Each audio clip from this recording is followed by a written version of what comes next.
Well, welcome to another episode of TJ's Chainsaw Restoration. The Pioneer Super 620 has breathed life once again. All I needed was a new fuel line and flush everything out real good, get all the sand out of the tank.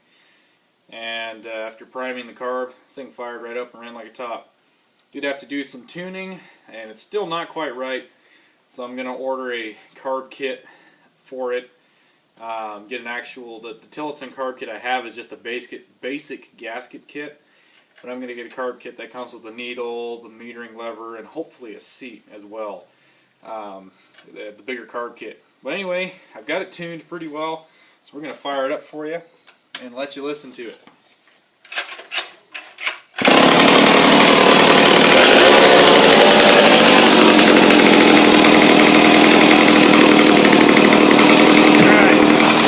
Turned around here.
Man, that old American iron is just sweet.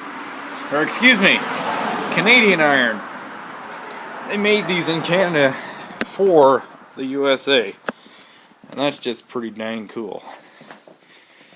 I gotta say, this is, so far, gotta be one of my favorite saws. One of my favorite antiques. Still pretty much a home-like guy at heart.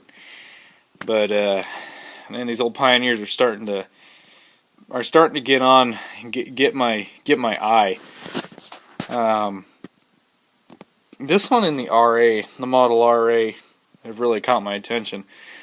Oh, by the way, did get this one running, and it needs the carburetor gone through as well, but it does run, so really excited to get that one going.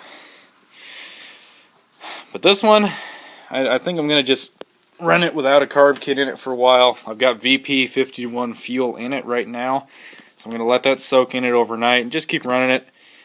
And if it keeps running okay, you know, as often as I run them, due to the weather right now, I'm not going to be running it too much, so I don't really want to get new gaskets for it right now. Like I said, that's if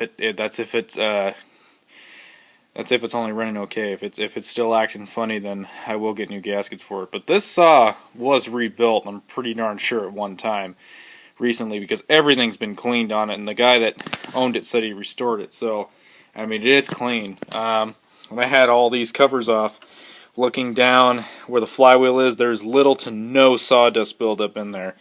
So I'm pretty sure this thing's had at least a reseal and maybe new piston rings. So it's been, I believe, rebuilt, and it was done pretty darn well. So I think if I go through it again, it's just going to be in for a repaint, but I don't think I'm going to either, because it's in awesome shape as it is.